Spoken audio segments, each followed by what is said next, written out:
Hello viewers, today I am with you all with a practice paper. You know very well that practice makes a man perfect. We are learning languages and language requires practice. In the first part, we are going to deal with some question of modals. And in the second part, we will deal with subject, verb and agreement. And all these things are already discussed with you all. क्योंकि हम सभी का practice की class है आज, board पर 10 questions बिल्कुल scene है। मैं आप सभी से अनुरोध करूंगा कि आप लोग आंसर करना प्रारंभ कर दें। आंसर को डिस्कस करने में कुछ मिनट हमें भी लगेंगे और इस दौरान आप आगे की ओर जो क्वेश्चंस बोर्ड पर विजिबल होगा उसे आंसर करते जाएंगे और पीछे से मैं उसका डिस्कशन भी करता जाऊं। मेरी कोशिश होगी कि आंसर यह क्यों होगा इसको मैं आपको स्पष्ट कर दूं, क्योंकि क्यों के बारे में जानना बहुत इंपॉर्टेंट है। अगर गौर से देखा जाए तो क्यों वाई एक ऐसा शब्द है जिसमें पूरा जीवन का फिलॉसफी छुपा हुआ है। कभी डिटेल्स में मैं बताऊंगा कैसे छुपा हुआ है, लेकिन क्यों, यही आंसर क्यों होगा। अगर छात्र इन बातों को ध्यान में रख लेते हैं और क्यों का आंसर जान जाते हैं तो इसमें कोई शक नहीं, उनका जानकारी, उनका आगे की ओर बढ़ना, उनका समझना सब कुछ इंपॉर्टेंट होगा। ये सारे सेंटेंस पैटर्न हैं जिन्हें आप ऑलरेडी सीख चुके हैं। अब अर्थ के अनुसार कौन सा मॉडल्स ब्रैकेट में दिया हुआ उचित होगा खाली जगह पर भरने के लिए, यह विचार करना है और आंसर को मिलाते हुए चलना है। यदि आपका आंसर मेरे साथ टैली करता है तो यह आपको खुशी देगी, इसमें कोई शक नहीं। और यदि टैली नहीं करता है तो निसंदेह थोड़ी और मेहनत करने की जरूरत है। तो हम लोग स्टार्ट करते हैं पहले प्रश्न से। सबसे पहले प्रश्न को देखें। Blank space, you tell me the way to the nearest inn. Bracket में कैन, शैल, शुड, कौन सा उचित हो? क्या आप मुझे बता सकते हो? यह उचित होगा। क्या आप मुझे बताओगे? यह उचित होगा। क्या आपको मुझे बताना चाहिए? कौन सा उचित होगा? सेंस को पकड़ना है। You tell me the way to the nearest inn, बहुत सिंपल सा सेंटेंस है। क्या आप मुझे नजदीक के जहां पर व्यक्ति आराम करते हैं इन का रास्ता बता सकते हैं? तो जहां सकते हैं आएगा वहां पर हम कैन का प्रयोग करेंगे। निसंदेह the first answer is can.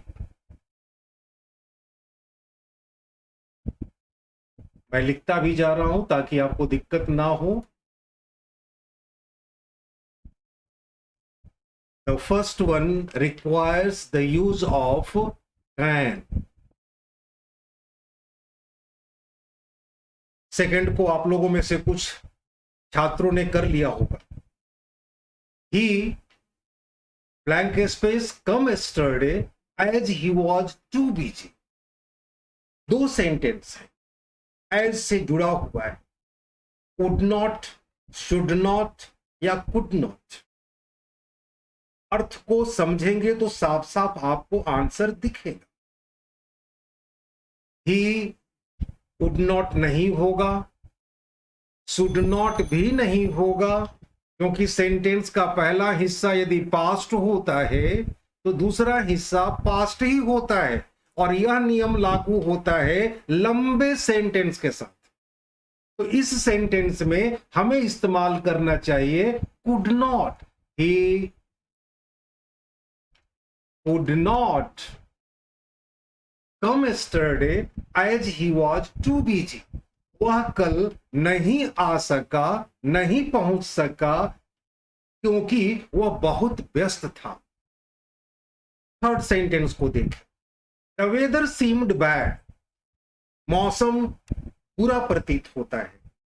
It space rain today, may, can, will. Can say हम फिजिकल स्ट्रेंथ को दिखलाते हैं, एबिलिटी को दिखलाते हैं, अथॉरिटी को दिखलाते हैं, जबकि मे से हम प्रोबेबिलिटी को दिखलाते हैं, परमिशन को दिखलाते हैं, और साथ ही साथ ऑप्टेटिव सेंटेंस का निर्माण करते हैं जहां इच्छाओं को दिखलाया जाता है। जाहिर सी बात है इस वाक्य में संभावना दिख रहा। द वेदर सीम्स बैड, मौसम बुरा प्रतीत होता है। It may rain today, it may rain today. अगले सेंटेंस को देखते हैं। वर्क हार्ड, इंपरेटिव सेंटेंस है, कठिन परिश्रम करो। लेस्ट कहीं ऐसा ना हो कि, और लेस्ट के बारे में आपको जानकारी होगा, याद होगा। Lest is always followed by should. Option में देखें शुड है, इट मीन्स यहां पर हम शुड का प्रयोग करेंगे। अगर गौर से देखें तो एक एक सेंटेंस आपको एक एक सेंटेंस पैटर्न को याद दिलाएगा, उन सेंटेंसेस को याद दिलाएगा जिसे आप ऑलरेडी सीख चुके हैं। यदि आप प्रैक्टिस कर रहे हैं लिखने का और बोलने का, तो इसमें कोई शक नहीं आपको ये पेपर, प्रैक्टिस पेपर बड़ा आनंद देगा। अगला सेंटेंस को देखते हैं। इफ आई वेयर यू, यदि मैं तुम हो जाऊं। इसे आपने वुड के प्रयोग में सीखा। सेंटेंस का पहला हिस्सा पास्ट हो गया है, तो जाहिर सी बात है दूसरा हिस्सा भी पास्ट होगा। क्या हम कुड का प्रयोग करें? नहीं। शुड का? बिल्कुल नहीं। हम यहां पर करेंगे वुड का प्रयोग। I would not do it. हम लोगों ने 5 सेंटेंस की दूरी तय कर ली है। साथ ही साथ मैं एक्सप्लेन भी करता जा रहा हूं। यदि असंभव कल्पना को दिखलाना हो तो हम सभी नंबर पर्सन के साथ, सब्जेक्ट के साथ वेयर का प्रयोग करते हैं, और दूसरे हिस्से में विल का पास्ट फॉर्म प्रयोग किया जाता है। अगला सेंटेंस को देखें। You blank space respect your elders, out to shell will.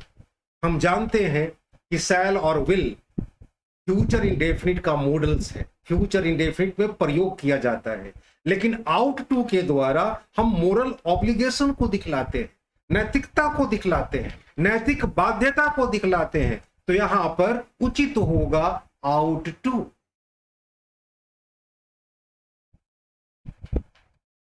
अगले सेंटेंस को देखें। How blank space you challenge me, how blank space you challenge मी।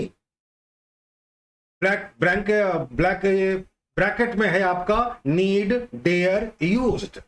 जाहिर सी बात है नीड का प्रयोग नहीं करेंगे, हम लोग यहां पर लाएंगे how dare you challenge me. तुम्हें मुझे चैलेंज करने की हिम्मत कैसे हुई? तो यहां पर डेयर का प्रयोग हो। आपको पता है यूज टू, नीड नॉट और डेयर नॉट, ये तीनों मार्जिनल वर्ब्स के नाम से जाने जाते हैं। और मार्जिनल इसलिए कि इसके अंदर मॉडल का भी गुण है और मेन वर्ब का भी गुण है। अगले सेंटेंस की तरफ। यू ने खाली जगह blank space neglect your studies, should not, must not. यहां पर किसी को मना किया जा रहा है कि आपको अवश्य, जोर देकर आपको अवश्य अपनी पढ़ाई को उपेक्षा नहीं करनी चाहिए या नहीं करना है। वैसी स्थिति में स्ट्रॉन्ग प्रोहिबिशन दिखलाने का काम करता है मस्ट नॉट। तो हमें यहां इस्तेमाल करना चाहिए you must not neglect your studies. आगे का सेंटेंस देखें। ही सेड दैट, ये लंबा सेंटेंस है, छोटे छोटे सेंटेंस मैं आपको नरेशन सिखलाने से पहले ही बतला रहा हूं कि सेंटेंस का पहला हिस्सा यदि पास्ट हो गया तो दूसरा हिस्सा पास्ट ही होगा। अब इसके आधार पर पहचानना आसान होगा, गौर करेंगे। He said that I use his telephone at any time। could या can या should, तो should तो होगा नहीं, can वर्तमान फॉर्म है, प्रेजेंट फॉर्म है, तो यहां पर हमें प्रयोग करना चाहिए I could। He said that I could use his telephone at any time।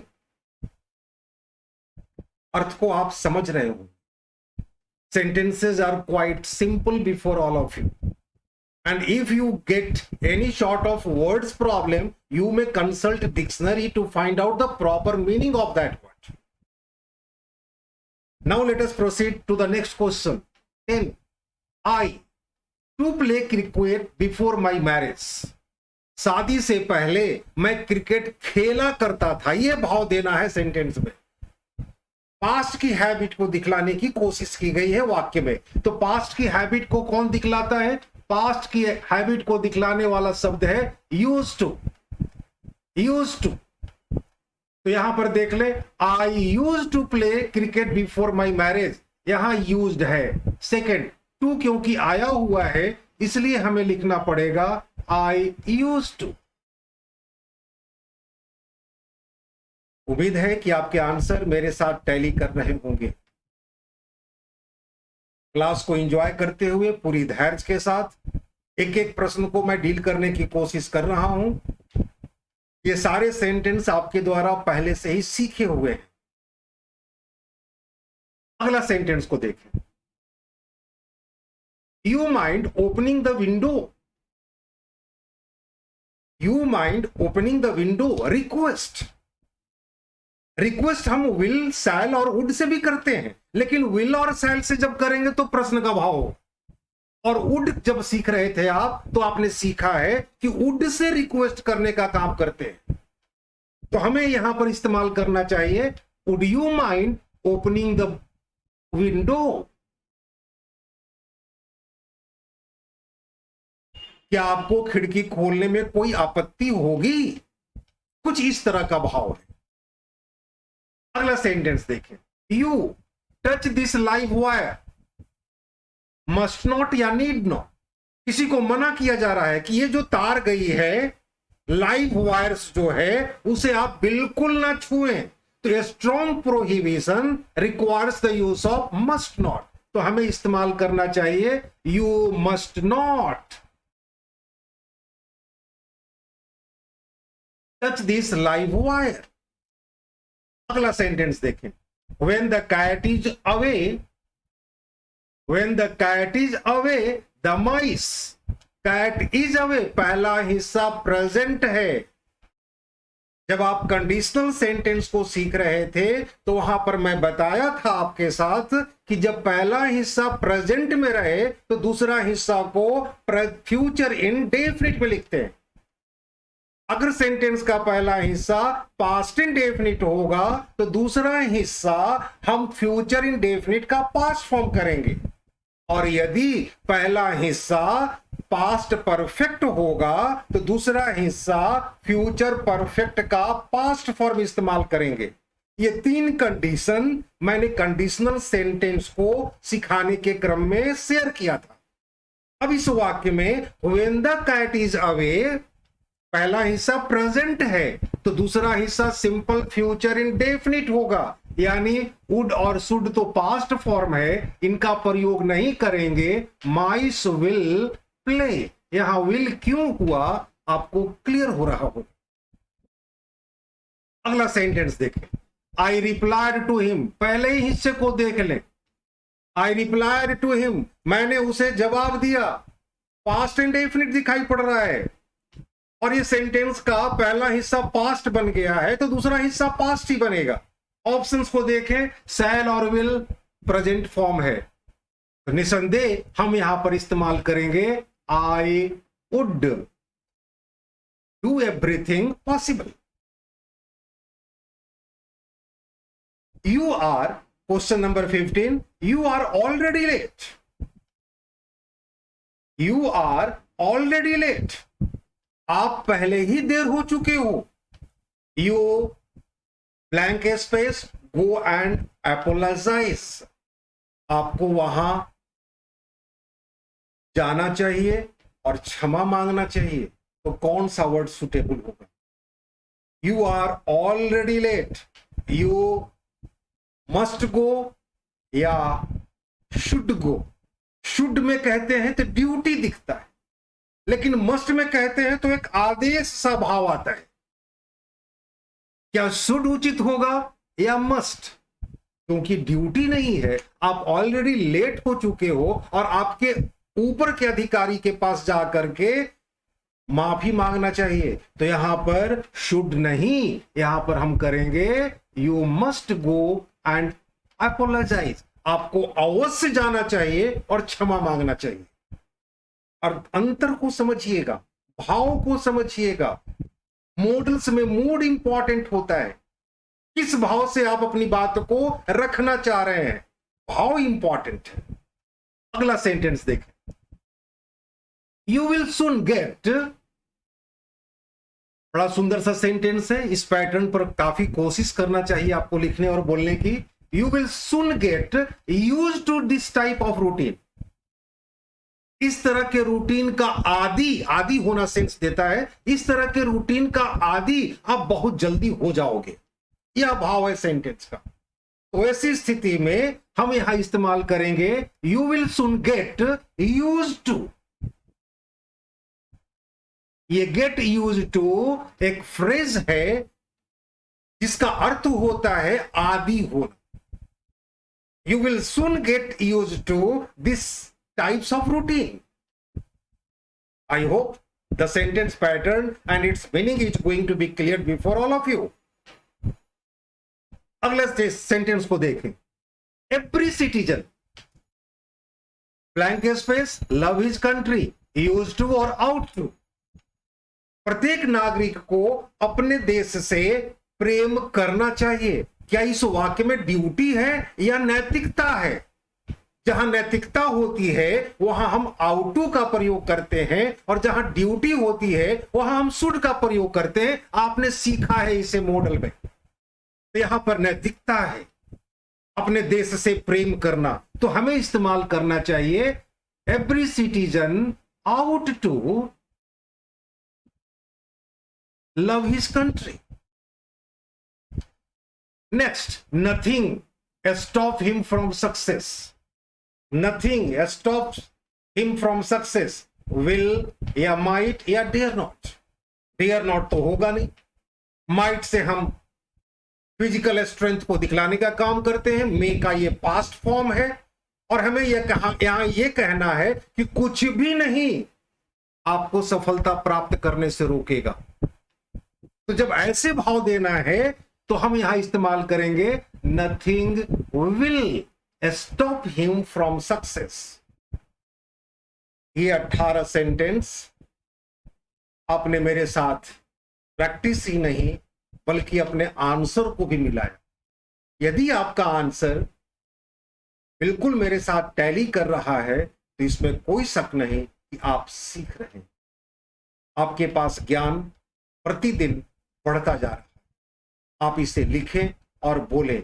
ये 18 सेंटेंस के बल पर आप चाहें तो 1800 सेंटेंस का निर्माण करके एक अच्छा स्पीकर, एक अच्छा राइटर बन सकते हैं। जरूरत है सिर्फ कोशिश करने की। अगला पेज पर चलते हैं।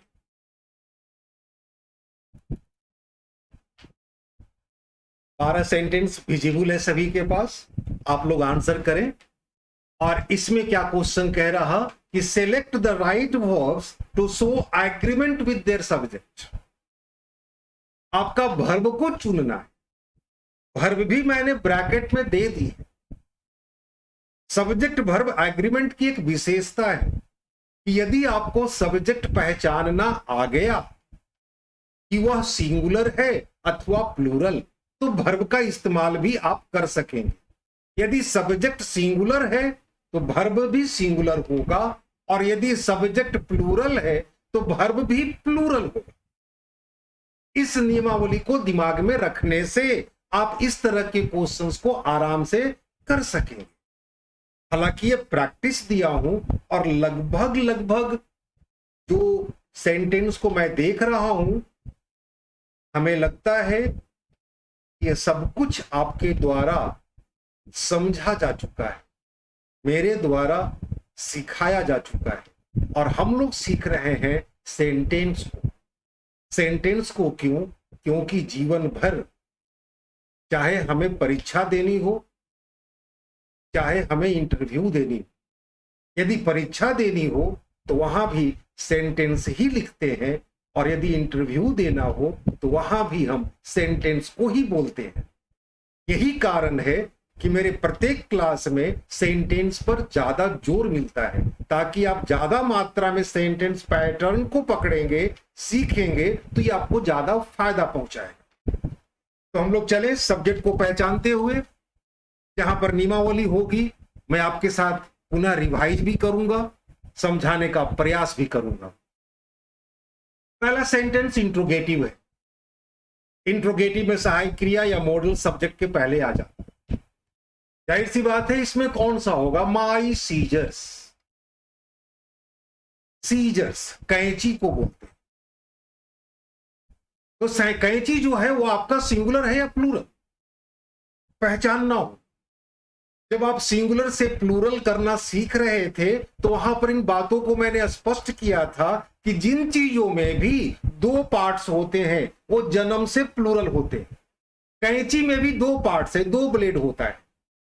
ये जो चश्मा है, चश्मा में भी दो है, जिसको स्पेक्टेकल्स कहते हैं। स्पेक्टेकल्स इज नहीं, स्पेक्टेकल्स आर। ट्राउजर्स, इसमें भी दो नली होता है। जूता, ये भी पेयर में होते हैं। तो शूज इज नहीं, शूज आर। जितने भी आइटम्स हैं जिसमें दो भाग होते हैं वो सभी जन्म से प्लूरल होते हैं। तो माई सीजर्स, क्या यहां पर कर दे इज माई सीजर्स या वाज माई सीजर्स? दोनों गलत है। यहां होगा आर माई सीजर्स। आर क्यों? क्योंकि माई सीजर्स प्लूरल है। दूसरे सेंटेंस को देख, आइदर ही, हिज पेरेंट्स और ही, समझने का प्रयास करेंगे।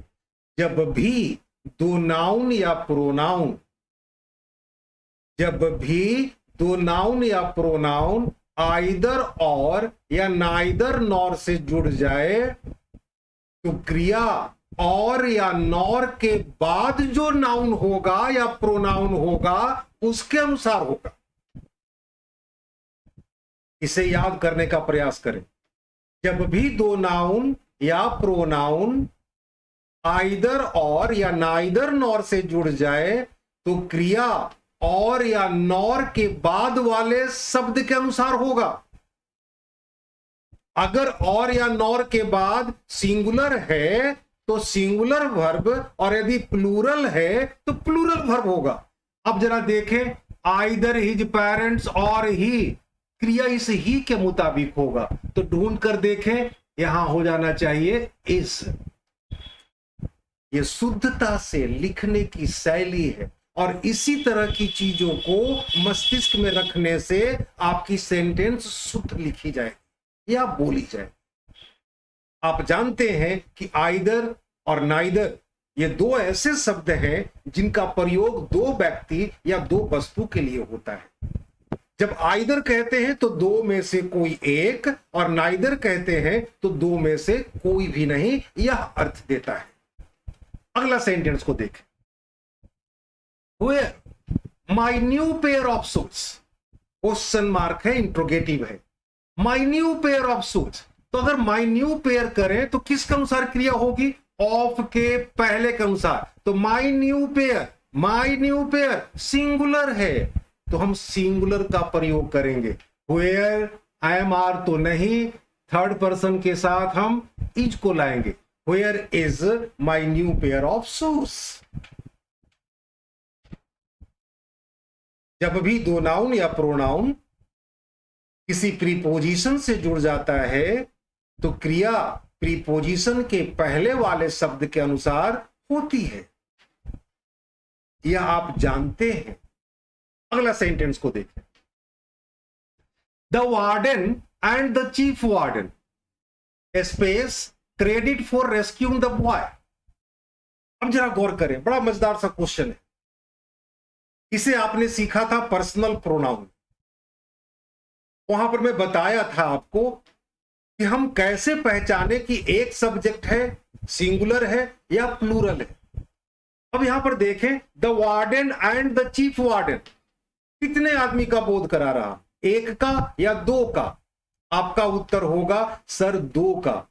कैसे? क्योंकि दोनों के पहले एडजेक्टिव है, द है। अगर एक होता the warden and chief warden तो फिर एक हो जाता, लेकिन the warden and the chief warden है तो दो है, तो सिंगुलर नहीं है सब्जेक्ट, प्लूरल है। तो ऐसी स्थिति में डिजर्व्स नहीं होगा, डिजर्व हो जाएगा। ये बात वही हो गई कि राम स्कूल जाता है, तो हमें कहना होगा Ram goes to school. Singular था इसलिए SCIS लगा। लेकिन जब आप कहते हैं राम और श्याम स्कूल जाते हैं, अब यहां पे प्लूरल है, राम और श्याम, एक से जहां अधिक हुआ प्लूरल माना जाता है। तो राम एंड श्याम गोज नहीं, गो टू स्कूल। इस बात का ध्यान रखना बहुत जरूरी है, सिंगुलर और प्लूरल फॉर्म का। अगले सेंटेंस को देखते हैं, the popularity of cell phones. पहचानना आसान है, किसके अनुसार क्रिया होगी आप समझ चुके होंगे, कुछ बच्चे आंसर भी कर रहे होंगे। ऑफ से जुड़ा हुआ है, the popularity of cell phones, तो क्रिया किसके मुताबिक? ऑफ के पहले वाले शब्द के मुताबिक। द पॉपुलरिटी सिंगुलर है तो वर्ब भी सिंगुलर होगा, और यहां पर हैव हमारा प्लूरल है, हैज होगा। क्यों होगा आपको क्लियर हो रहा है, इस क्यों को जानना बहुत जरूरी है। Next question, what you told me last night, what you told me last night. पिछले रात को जो भी आपने कहा था, रिलेटिव प्रोनाउन में सीखा था इस तरह के सेंटेंस को। पिछली रात को जो भी आप कहा था ये नाउन फ्रेज की तरह काम करता है, तो हम सिंगुलर वर्ब का प्रयोग करेंगे। What you told me last night was not authentic. Unknown noun के बदले में जो शब्द आता है वह आमतौर पर सिंगुलर वर्ब को लेता है। अगला सेंटेंस को देखें, each of them, each of them. इस वाक्य में डिस्ट्रीब्यूटिव प्रोनाउन को ले आया हूं। आपको याद होगा neither of, either of, each of, every of. अब ईच ऑफ तो क्रिया किसके मुताबिक? ऑफ के पहले वाले शब्द के मुताबिक, यानी ईच के अनुसार। ईच क्या होता है? तो ईच का अर्थ होता है प्रत्येक, प्रत्येक मीन्स एक, एक मीन्स सिंगुलर, तो सिंगुलर वर्ब का प्रयोग करेंगे। ईच ऑफ देम वेयर नहीं, वॉज। बहुत इंपॉर्टेंट। क्यों हुआ मैंने एक्सप्लेन किया है, आपके मस्तिष्क में आ चुका होगा। अगले सेंटेंस को देखें, द कमिटी। कमिटी हमारा कलेक्टिव नाउन, लेकिन आगे सेंटेंस क्या कह रहा है? Committee not unanimous in their decision. यानी कमिटी में जितने भी लोग थे उनका जो डिसीजन था एक नहीं था, अलग अलग था। तो जब कलेक्टिव नाउन सब्जेक्ट के रूप में प्रयोग हो और अलग अलग का बोध कराए, तो वैसी स्थिति में क्रिया सिंगुलर हो जाती है। The committee is not unanimous in their decision. तो यहां पर हम किसका प्रयोग करेंगे? इज का। वही कलेक्टिव नाउन से जब अलग अलग व्यक्ति का बोध होना शुरू हो जाए, तो वैसी स्थिति में हम प्लूरल वर्ब का प्रयोग करते हैं। जब कलेक्टिव नाउन से पूरे समूह का बोध होगा तो सिंगुलर, और जब अलग अलग का बोध होगा तो हम प्लूरल का प्रयोग करते हैं।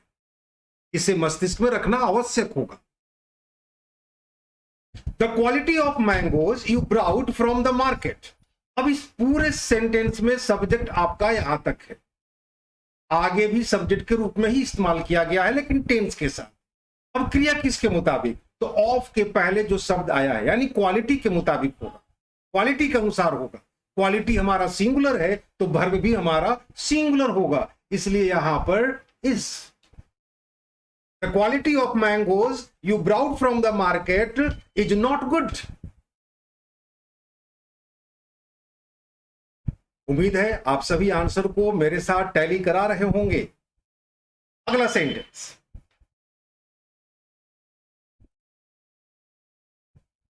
मच। मच आपका एडजेक्टिव है और इसका प्रयोग हम अनकाउंटेबल नाउन के साथ करते हैं। Much said about politician. अब ये अनकाउंटेबल है तो इसके साथ हम सिंगुलर का प्रयोग करेंगे। तो much has been said about politician, यहां पर उचित होगा हैज बीन। अनकाउंटेबल नाउन होने के कारण, और मच का प्रयोग जब भी हम करते हैं तो वह अनकाउंटेबल नाउन के साथ होता है। Much water is not needed, are not needed नहीं, much water is not needed. अगला सेंटेंस को देखें, कैटल। अब ये कैटल शब्द से अर्थ निकलता है मवेशी। देखने में लग रहा है कि सिंगुलर है लेकिन ये प्लूरल शब्द है। जैसे पुलिस, पुलिस इज नहीं, पुलिस आर। कैटल इज नहीं, कैटल आर, प्लूरल होगा। आप कहते हैं टीडिंग्स, टीडिंग्स मीन्स समाचार, टीडिंग्स इज नहीं, टीडिंग्स आर। लेकिन न्यूज इज, शब्दों को पहचानना है कौन सिंगुलर और कौन प्लूरल, तभी आप वर्ब का सही प्रयोग कर सकेंगे। तो द कैटल वाज नहीं, कैटल वेयर। नेक्स्ट को देखें, the government shown it's inability in tackling the flood fury. आप देख रहे हैं प्रोनाउन इट्स का प्रयोग किया गया है गवर्नमेंट के लिए। जब कलेक्टिव नाउन सब्जेक्ट के रूप में हो तो प्रोनाउन न्यूट्रल जेंडर होता है, आपने सीखा था पर्सनल प्रोनाउन। तो क्रिया कैसी हो जाएगी, क्रिया सिंगुलर हो जाएगी। The army had to face a lot of problem. In the same way, the government has shown its inability in tackling the flood fury. The government has. अगला सेंटेंस को देखें, The messages received through email, गौर कीजिएगा, The messages, इसे देखने से ही लग रहा है प्लूरल है ये, और इसी के अनुसार क्रिया होगी। द मैसेजेस क्योंकि प्लूरल है तो क्रिया इज नहीं आर होना चाहिए। The messages received through email, उन संदेशों को जिसे हमने ईमेल के माध्यम से प्राप्त किया, ऑथेंटिक नहीं है, प्रमाणिक नहीं है। हम आर का प्रयोग करेंगे क्योंकि मैसेजेस प्लूरल फॉर्म में। ए नंबर ऑफ पीपल, 14 नंबर को ध्यान देंगे। ए नंबर ऑफ पीपल, अगर आप कहते हैं ए नंबर ऑफ, दो शब्द होता है ए नंबर ऑफ और एक दूसरा शब्द होता है the number of. The number of, इसके बाद नाउन आएगा, जाहिर सी बात है इसके बाद भी नाउन ही आएगा। लेकिन एक विशेषता यह है कि ए नंबर ऑफ जब रहे तो वर्ब जो है वह प्लूरल होगा, और जब द नंबर ऑफ रहे तो नियम कहता है कि वर्ब सिंगुलर होगा। इसे याद कर लीजिए, ए नंबर ऑफ जहां भी आप देखें तो वर्ब प्लूरल प्रयोग करें, और द नंबर ऑफ जहां देखें वहां पर वर्ब सिंगुलर प्रयोग करें। दोनों का अर्थ एक ही होता है, बहुत। ए नंबर ऑफ बहुत, द नंबर ऑफ बहुत, लेकिन दोनों में प्रयोग में अंतर है, इसे याद रखना हो। ए नंबर ऑफ के साथ प्लूरल वर्ब होगा और द नंबर ऑफ के साथ सिंगुलर वर्ब। इस वाक्य में क्या हो जाएंगी? A number of people in villages is या are, verb plural, it means are. वही अगर द नंबर ऑफ हो जाता तो हम इज का प्रयोग करते। अगला सेंटेंस, लिटिल। आप लिटिल देख रहे हैं, याद होगा little, a little, the little. अब ये लिटिल से क्या तात्पर्य है, कैसा सेंस मिल रहा, अफर्मेटिव या निगेटिव? तो आपका उत्तर होगा सर निगेटिव अर्थ मिल रहा, सेंटेंस निगेटिव है, यानी न के बराबर, न के बराबर ये भाव देता है। Little done to improve the life of farmers, क्योंकि लिटिल का प्रयोग अनकाउंटेबल नाउन के साथ करते हैं और वो सिंगुलर लेता है, इसलिए हमें इस्तेमाल करना चाहिए हैव बीन, नहीं हैज बीन को। Little has been done to improve the life of farmers, न के बराबर किया गया है किसानों के जीवन को इंप्रूव करने के लिए। अगला sentence, the number of suicide rates. देखिए जो मैं डिस्कस किया था वो आ गया, और अब आपको आंसर करने में दिक्कत नहीं होगी, आप आराम से बोल सकते हैं। ए नंबर ऑफ प्लूरल तो द नंबर ऑफ सिंगुलर लेगा, it means the number of suicide rates has या है प्लूरल है तो हैज होना चाहिए, हैज ड्रॉप्ड इन इंडिया। और अंतिम, Wordsworth as well as his followers. जब भी दो नाउन एज वेल एज से जुड़ जाए तो क्रिया एज वेल एज के पहले के अनुसार होती है। ऐसा सिर्फ एज वेल एज के साथ ही नहीं होता है, एक शब्द और है, एज वेल एज का अर्थ होता है के साथ। इसको आप एलोंग विथ भी कर सकते हैं, इसको आप टुगेदर विथ भी कर सकते हैं। तीन शब्द आपके सामने आ गए, as well as, together with, along with.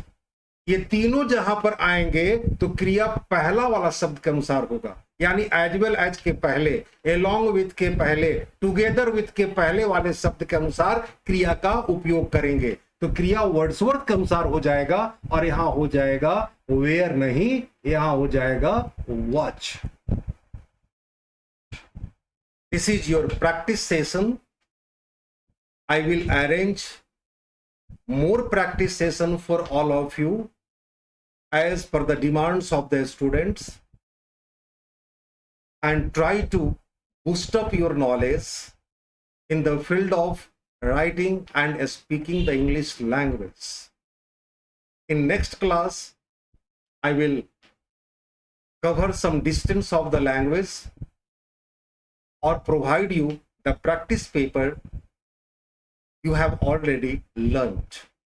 I hope today you have enjoyed a lot and correct your sentence pattern. With these words, I am going to conclude today's session, saying all of you, thanks a lot. Thank you.